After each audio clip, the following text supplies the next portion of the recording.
The residential side, it's all about being patient. It's all about taking out the time working through the BPOs.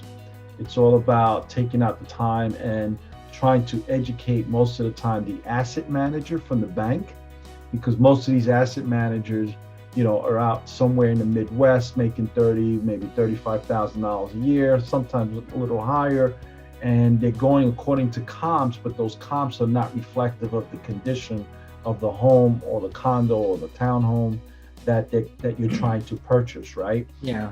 What I do find is that you have to be financially ready and prepared to close with a lot of cash on hand the last 2 weeks of December.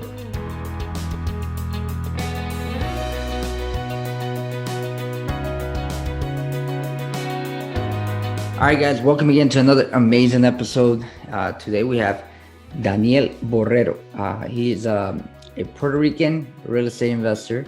He was born in New York City. He's been a real estate investor since I was born, since 1989. So tons of experience. He's accumulated real estate in New York City, Jersey, Florida, uh, acquisition over 2,000 properties. He's an industry leader, short sale, financial institution, asset managers, architects, brokers, developers, civil engineers, you name it. He's done it. We'll probably dive into many different strategies. Um, but for now, we're gonna go ahead and talk about, how you got started in this, Daniel, because I see here you have a passion for it, and why does that passion have? And I mentioned why I have my passion for it, but why do you have yours, and how do you get started, man? It's funny. I truly believe those that grew up without have a bigger passion to succeed. Um, and I was, one of those individuals that grew up without a lot, but never knowing that I didn't have a lot. We always rent was always paid. The apartment, my apartment was always clean. There was always food on the table.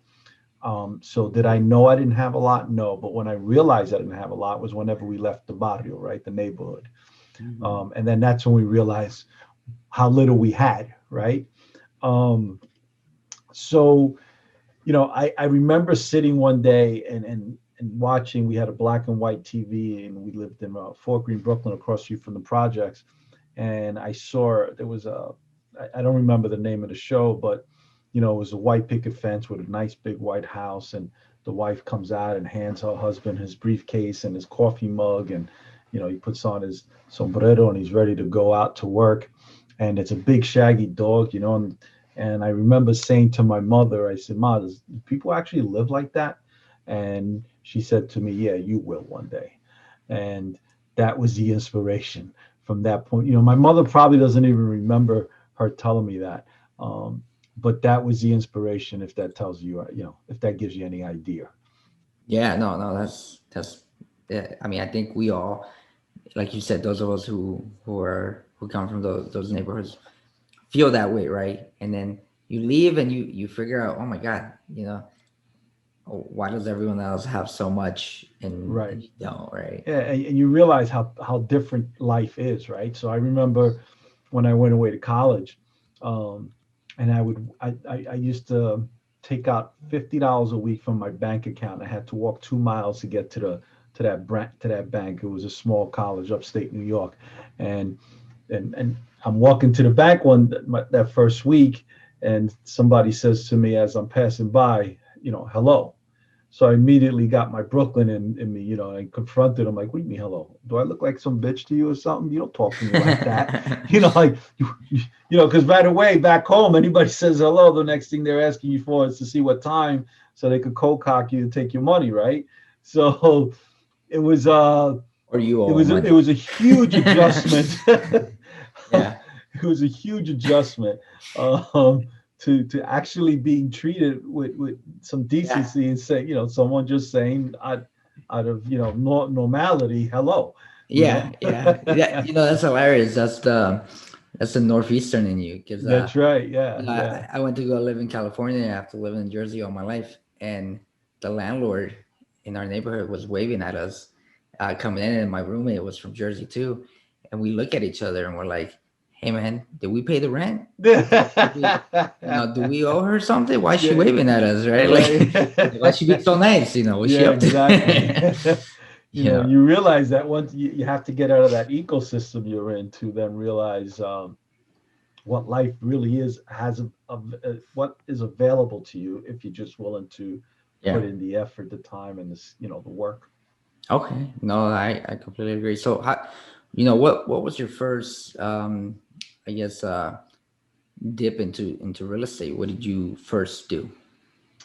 Well, let me just take a step back. When I was growing up, I realized, so my father had a bodega, so did my uncles.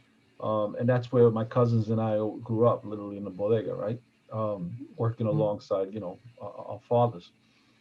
Um, but what I realized was that the more successful people in the neighborhood were the guys that had mom and pop stores, but were actually purchasing the properties that the mom and pop stores were located in, right? And then I realized there was a couple of them in the neighborhood that would continuously buy other properties surrounding them. So growing up there, I realized that the wealth was with those individuals that owned the most property. So going to college and then coming back from college, the money just wasn't there. But I started my first business in 1985. It was a video store that then graduated to beepers. I'm not sure if you guys even remember beepers. That then Yeah. graduated to cell Yeah, phones, yeah. right?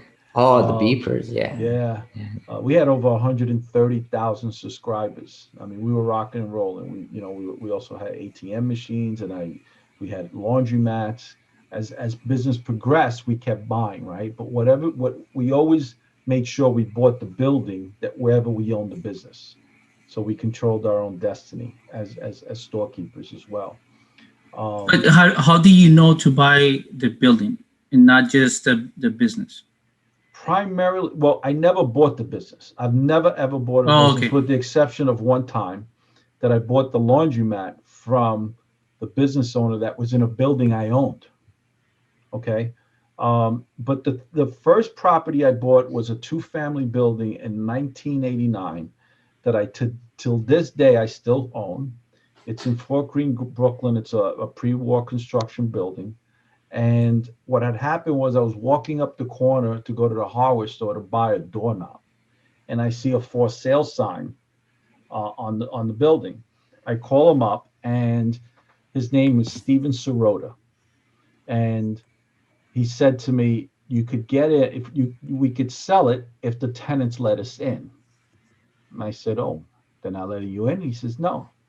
He says, "I could have sold it 20 times over already, but I can't get in." Just so happens I knew everybody there because I grew up in that neighborhood. My store was right down the corner. My father's bodega was across the street. So all I did was just knock on the door. We went in, I looked at everything, and I came back out. I didn't know anything about real estate at the time, but they were asking 117,000. I told them I was going to give them 72,000. And the reason I offered 72,000 was because the house across the street, the address was 72 Adelphi. And it happens to be the house that my girlfriend lived in, who is now my wife. So that's how I came up with that number, not knowing whether it was a good number or not, and they actually accepted it.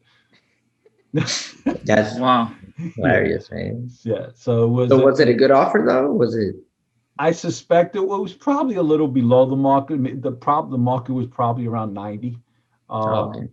but I had made a deal with all the tenants to leave. It was a friendly uh, agreement. There was nothing in writing. It was out of mutual respect on all behalfs, on all sides.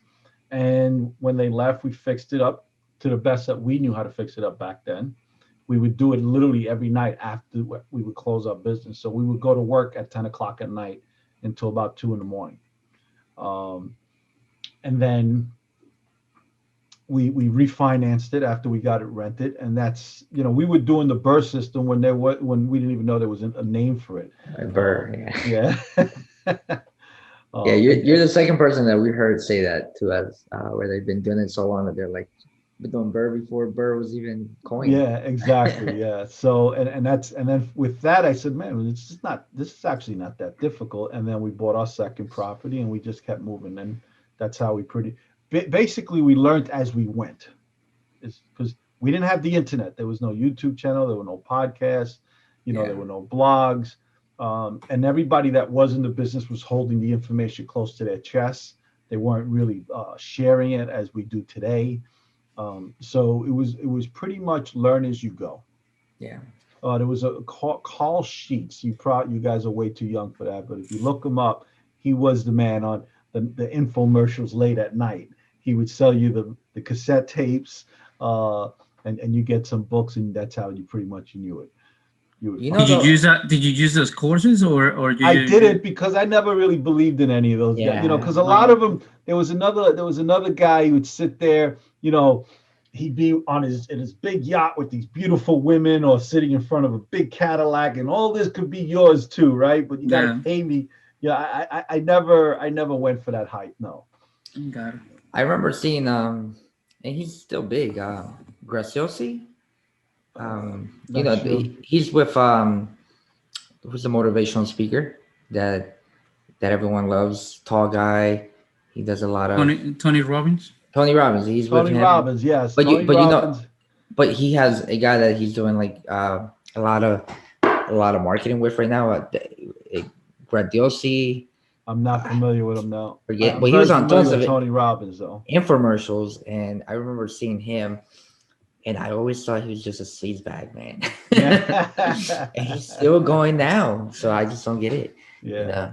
So Listen, there are a lot of guys out there that are making tons of money giving out very, very, very little information.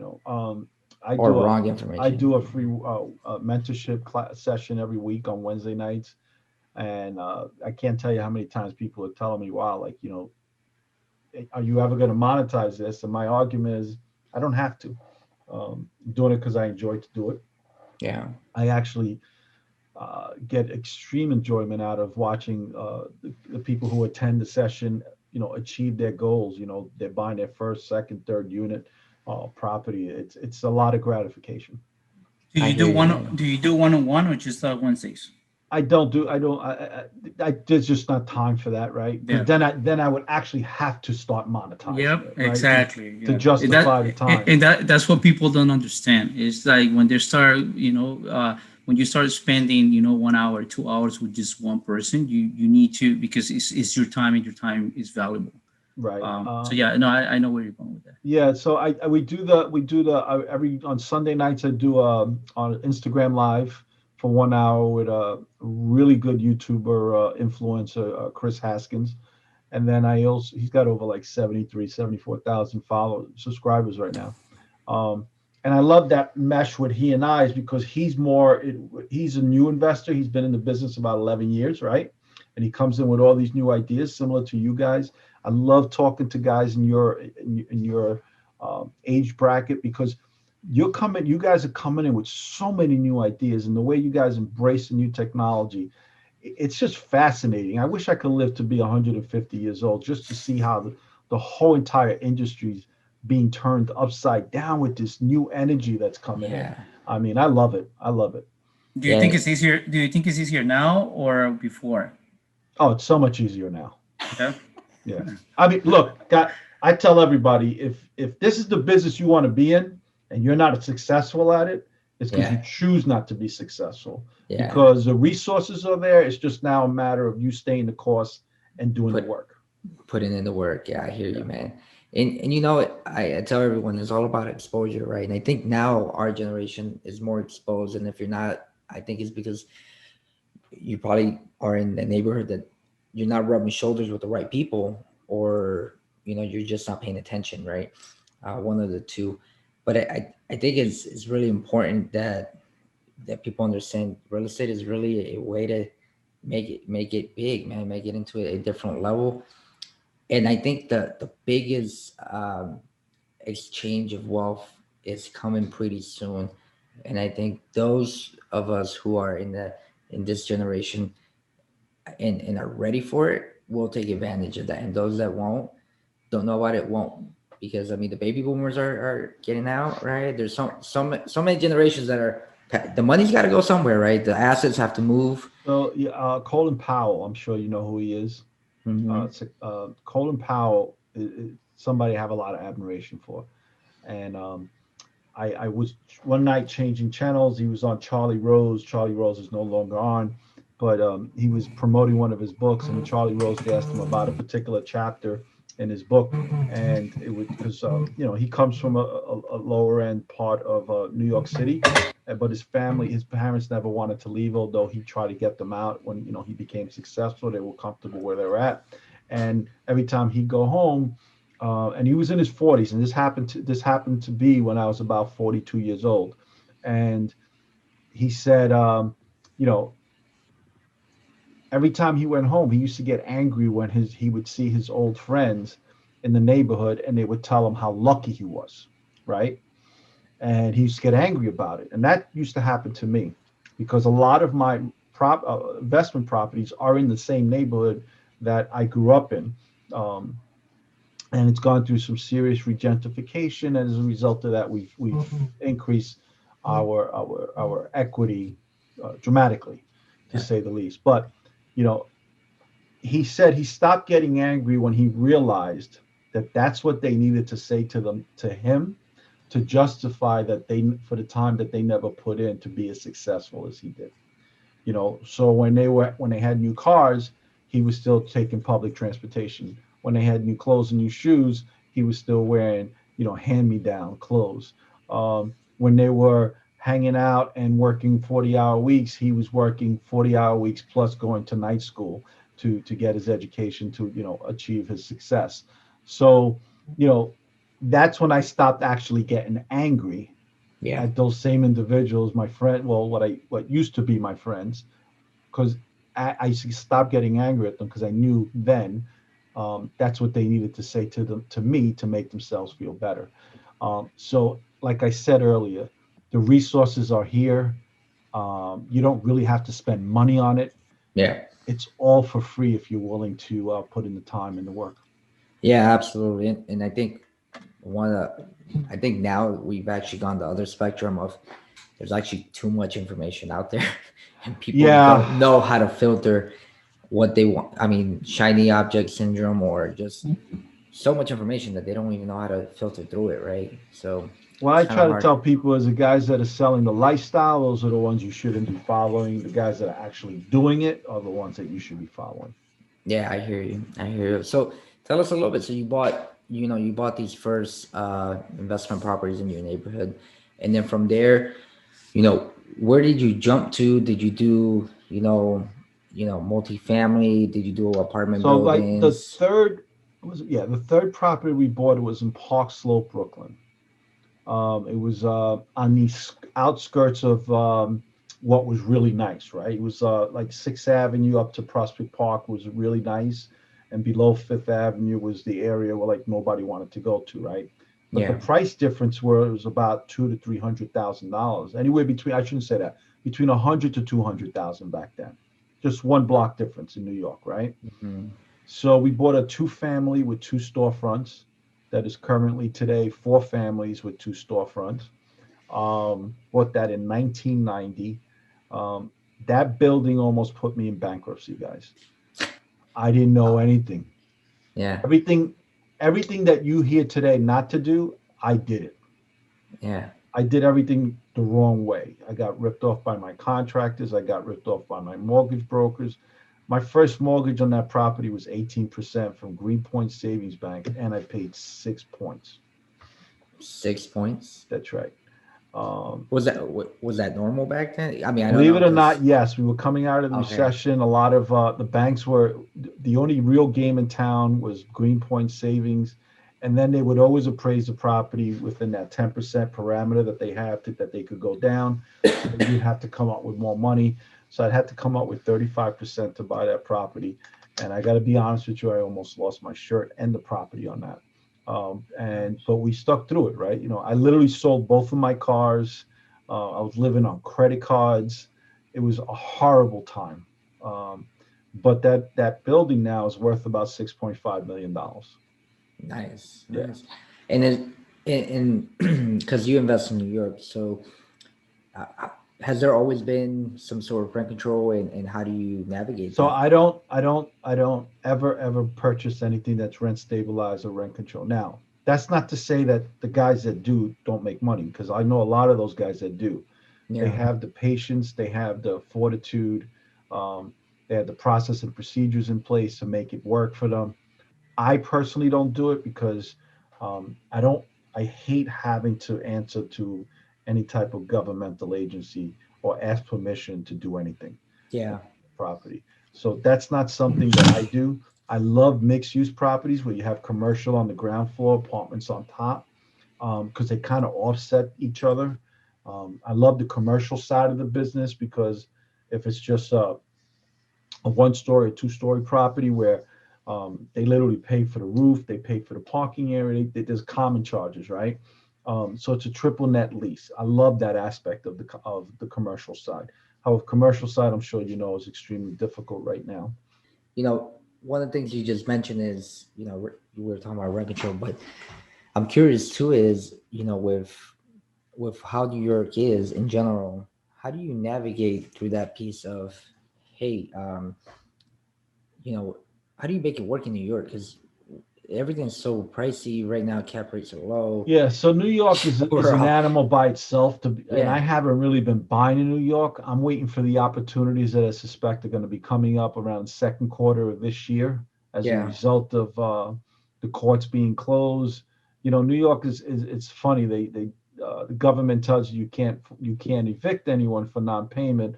Oh, but by the way, we're raising your water and sewer charges, and we're raising your real estate taxes, and your insurance cost is going up.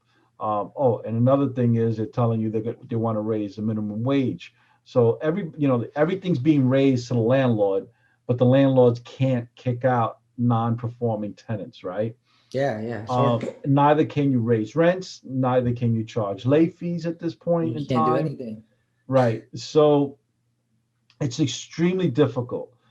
There's still going to be opportunities. I'm waiting for those opportunities. And that's another reason why we started venturing out into New Jersey and to the state of Florida, because the acquisition cost was a lot less. And we made sure wherever we went in those states that it was a much more landlord friendly environment wherever we went than it was Yeah, New York. man. Yeah, I don't know how when I hear people investing in Jersey, New York, it's just I know New one Jersey tap. still there's still some good opportunities in Yeah, Jersey. Yeah, many actually. I particularly prefer Florida right now. I'm heavy into Central Florida. yeah. Uh, Well, everyone's moving there. yeah, but You we've been can't buying outbid. there. We started buying there in 2009, Oh, 2010. nice. So you got That's when we started appreciation. buying fixtures. Before that, we were just buying land.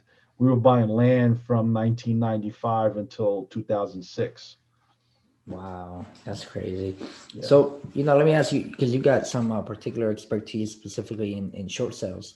So, I imagine you've probably done, residential short sales, commercial short sales.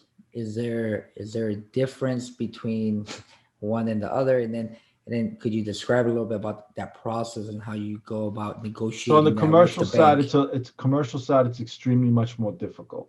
Oh, is it okay? Um, I've actually tried to stay away from the short sale sides on the commercial because the consumption of time is outrageously ridiculous.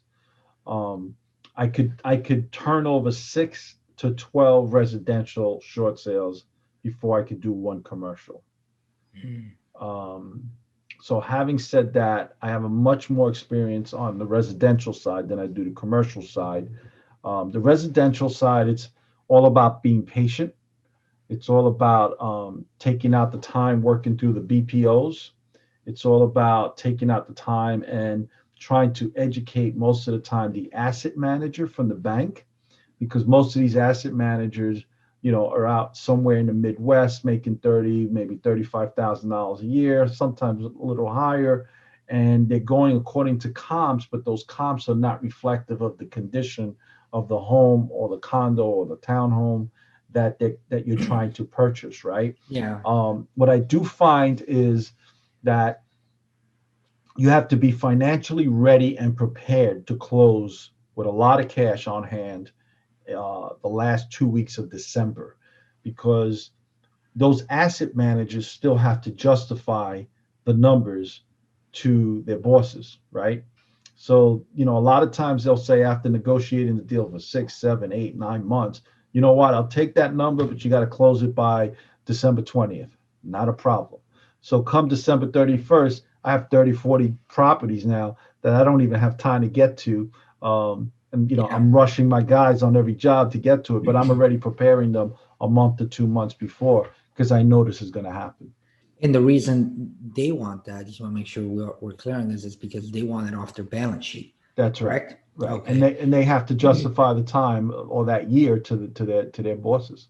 Yeah. So they rather take a cut, but at least, Yeah, hey, they'll it's off take our a bigger balance. haircut at the end of the. Usually, it happens a lot at the end of every quarter, but it's more especially the end of the year. I hear you. Yeah. So then, how do you go about finding a short sale per se? Is it more just direct to owner, or is there a way to go to a bank to know, hey, or have you built those relationships enough where So we some we've will reach approached out it to from you? a totally unorthodox type of environment. Um, we developed relationships with short sale negotiators. We developed relationships with foreclosure attorneys where the client will go to the foreclosure attorney and he immediately puts it into a short sale, calls me up and says, I got this property, it fits you, and it's in the area that you guys like to be in. When can you give me an answer? I have an expediter that'll go take pictures, videos, whatever they have to do, get it to me within 2 hours, and I can give them an offer on the spot. Now, that attorney also knows that I'm going to work the deal. So it's irrelevant what the number is on a short sale. So if the property has a market value, even though in the condition it's in at 300,000, and I'm offering 200,000, he still wants to put that on the contract at 200 because he knows I'm going to work the deal with the short sale through the short sale negotiator to the asset manager. It doesn't matter if it takes a month, 6 months, 9 months, a year and a half. It's going to close as long as we could come to a number that still leaves meat on the bone for everyone to eat. Got you. So then, when you say short sale negotiator, 'cause that one's new to me. Who are we talking about here? So there's guys out there that literally, okay, so there's times that I actually find the property, and I give it to a realtor that then Mhm. gives it to a title company that specializes in short sales. They have somebody Gotcha. in the title company that'll negotiate the short sale. Now, who pays that short sale negotiator is argumentative. That's part of the negotiation process. Okay. Gotcha. There's in New York, that's in Florida as well as in New Jersey, and then in New York, then you may have guys that are realtors that'll go knocking door to door in the most undesirable areas that a lot of people may even be afraid to go in a lot of times, and they get that trust of that person.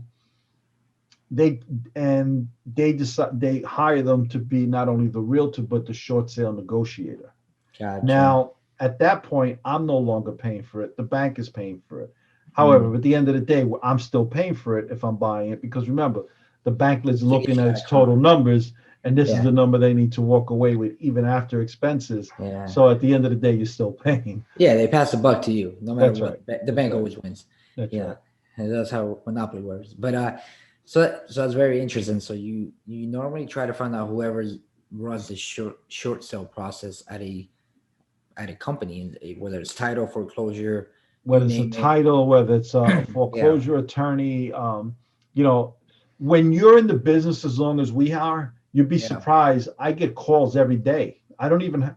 It's so funny. I imagine you've built your reputation as a closer, and people now just know, hey, I'm gonna call, Daniel, and he's got it. He'll make it happen. But for other people, I am sure if you look up on LinkedIn, Listen, if or you your are, area, you can yeah, find if them. you guys, if for beginners, you got to put in the legwork. You got to get out there, go door to door. You got to, send out the your flyers, put or go, put them yourself in mailboxes. I can't tell you, my brother and I in the middle of the night, especially like we're in Florida, it's 2 o'clock in the morning. We got 3,000 postcards. We actually drive around as he drives up to the mailbox and I'm opening up the mailbox, putting the postcard in at two Yeah, o'clock in the morning. Um, so, it's all about the hustle absolutely. until the hustle catches up to you, right? Yeah. Until now, your reputation brings the hustle to you. Hmm. No, absolutely, that's true. I also think there's ways to leverage. I think of it like wholesalers, right? I don't necessarily want to wholesale, but if I can find a way to attract the wholesalers to me, and we can both win, right? The meat off the I, I bone. I love wholesalers. I've bought a lot from wholesalers. Yeah. I think they bring a lot of value to the business. I don't think it's as easy as they're proclaiming it to Oh be in no, today's no. market. It's a very difficult market, especially if you're competing against somebody like me who's going to come in. The wholesaler is going to he's trying to lengthen that contract so that it gives him time to sell that contract. And I'm Yeah. coming in right behind him saying, I'm going to pay you cash. I'm going to I close this actually have the in two cash. weeks. Yeah, Yeah. and my deal's subject to nothing. I'm not even going to do an engineer's report Yeah. uh, Yeah. or an inspection. So it's Yeah. extremely difficult for them to compete against me. But sometimes they do bring me deals I was unaware of. I love buying from wholesalers. Yeah. Yeah. And I think, some of the best marketers out there are creative wholesalers, and Yeah, I would imagine some of these short sale negotiators too, because if they're out there finding the short sales, that's an even more specialized niche yeah, than it sure is. wholesaling. So Yeah, in order to get in that's why I asked, because I'm curious. People like that have to be creative and resourceful to find the deal, and if you become that person, you got a skill set that no one else has, right? You're out there hustling hard, and you figure out a process no one else can do, right? Very few people can do it. yeah. It's all about getting out there and just doing it. At some point, you got to get. You could sit there and watch. You could watch you. You could watch me. You could be watching Oscar. You could watch me. You can watch multiple influences. It doesn't matter. At the end of the day, you got to get out there and do it. Oh yeah, yeah, absolutely, and just figure it out for yourself too. You Yeah. know, but yeah, no, I think that's amazing stuff that you've done. And then so you leverage a lot of these short sales. So what's next for you? Where do you see yourself going? What's the next goal? Because obviously you've done a lot of units, a lot of doors, a lot of different So yeah, strategies. it's funny. I've been involved. I was actually also involved with at one point under Bloomberg's administration, where he asked me to be on one of his advisory boards for what they were taking down a brig, which was had been converted under Giuliani's administration into a jail, and they converted that to over 400 doors. And I had a really good time doing it, to be honest with you. Hmm. Um, so, what's next for me? I think I would, I'd like to, because look, my kids are all, their college funds are all funded already. Three of them are already graduated. My last one actually, his college funds are already funded. It's all about now my wife and I traveling and stopping to smell the roses, Yeah, and enjoy our accomplishments. And at the same time, I want to start, sharing my experience, and watching those other individuals enjoy the benefits of my experience. To be honest with you, um, you I know, love that, man. You're giving back. That's yeah, amazing. yeah. That's amazing. Of course, I'm going to maintain what we currently have. I'm always looking to make the deal. I'm not making the deal anymore because I have to make the deal. I'm doing the deal because I enjoy making the deal. That's So I'm awesome. extremely more selective, Yeah. to say the least. And it sounds like you have financial freedom, and you have the liberty to choose what you do with your time, which is I think the ultimate goal.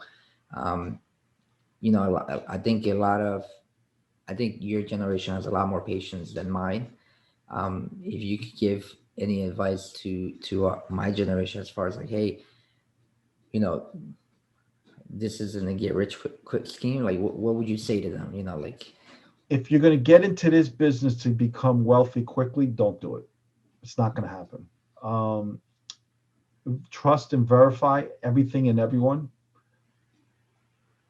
If I were giving advice to myself, 30 years ago, I would say to me, self, enjoy the accomplishments when they come. The first time I did $1 million deal, I didn't take the time out to enjoy it. I wish I had. Yeah. Because I had the blinders on, right? I got to get to the next deal. I got to get to the next deal. I was working, I went 7 years without taking one day off. Um, did I have, thinking back, it beneficial financially? Absolutely, because that's what gave us the push Yeah. to take those extra jumps. But I should have enjoy the accomplishments is what I'm telling you. Take the time out and enjoy them with the people that count the most. The other thing I would say is, um, I would say to me, stay the course. Everything's going to be fine. I would also say, as I said earlier, trust but verify. You'd be surprised how many people want to put their hands in your pocket. Um, Yeah. and the last thing I would say is get a mentor. Yeah. Get a mentor, or at least follow somebody that's actually doing it. Hmm. Uh, you'll save yourself a lot of aggravation and a lot of lost money and a lot of lost time. I hear you, man. I think that's the biggest lesson I've had this past 2 years, because I say it all the time. I joined Jake and Gino, and learning from them. I mean, I'm not gonna lie. I paid a lot of money, but I mean, it's been priceless, man. Just having someone that has so much experience under their belt, and you can reach out to and And vet yourself. it shortens the Yeah, timeline to you achieving your success, right? So it absolutely. really doesn't, yeah, you're paying for it. You're going to pay for it regardless. You're going to pay for it with the mistakes you make Yeah, and the time that's spent correcting, trying to overcome those mistakes, or you could just pay the mentor. And again, I've never paid a mentor, and I'm not saying that you should or shouldn't. What I am saying is that there is a lot of free information yeah, online yeah, if you're willing to take, sleep an hour less at yeah. night and get up 2 hours early on the weekends. There's no excuse, man. There's if It really isn't. Yeah, I mean, look, I tell everybody I was a special ed dyslexic kid coming up in the worst educational system, which was the city of New York.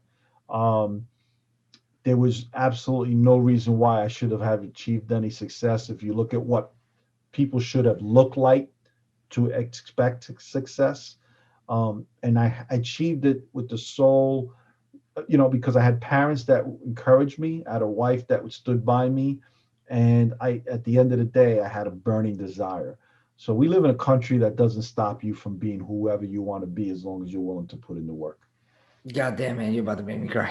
No, seriously, because I resonate so much with that, and that's something I've been feeling so much lately. Just with, I feel I've accomplished at least a little bit in my life, just because just like you, I come from the other side of the pond there in Jersey, and when you look at your friends and they're doing the same thing they were doing 8 years ago when I graduated college, when we graduated high school, what, 12, 14 years ago.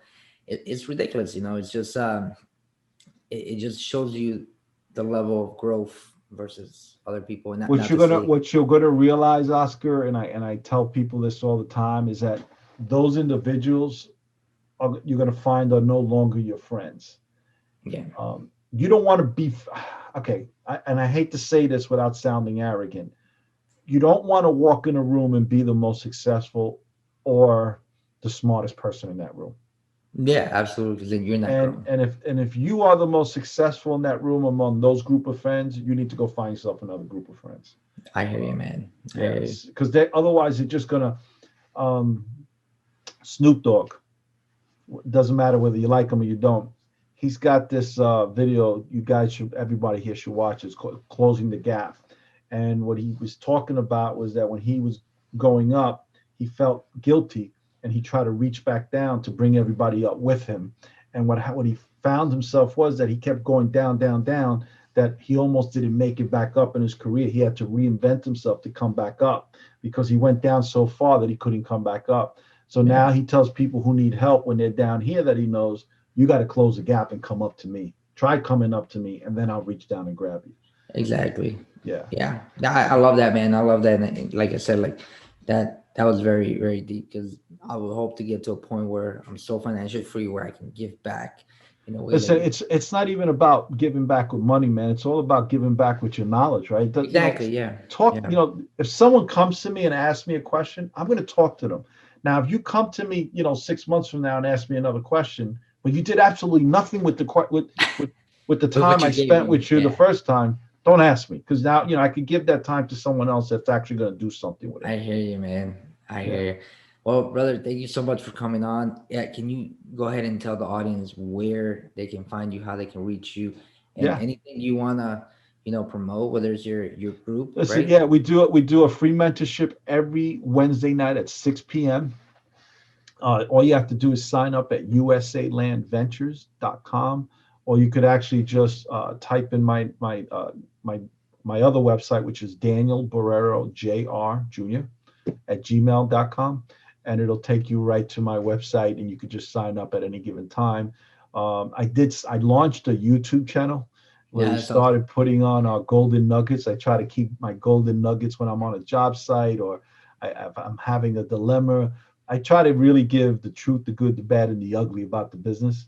So Yeah, whenever I'm on, I love giving the ugly side so that, you know, I want people to realize, this is not that shiny object that everyone else is portraying it to be. It takes yeah, time and work. And I try to keep those golden nuggets at below 3 minutes so that way it keeps your attention and you're not spending a lot of time watching it. But yeah, I mean, and we also started posting our sessions. So we're up to session 20. I'm going to be doing session 20 tomorrow, actually. that's Um, awesome. yeah, so we started posting our sessions up there as well. That So is yeah, awesome, please man. subscribe to the YouTube channel. Bless me, I need the subscribers. Yeah, yeah, absolutely, man. And you know what? We'll blast it out on social media and help you along. I mean, if that's the way we can help, then we'll definitely Yeah, help. listen, I would love to, if we could ever do something together, collaborate with something, man, let me know, call me up, Yeah, I love working with guys like you that are hungry, but most primarily with vets, man. I find that when I work with vets, they're the most disciplined individuals. They stay focused. They always stay the course. And, I just wanted to thank you for your service. no, man, I really appreciate that, brother. So yeah, we'll stay in touch and thank you for coming on. I'll go No, ahead no, and thank you. Good night, man. thanks, man. Take care.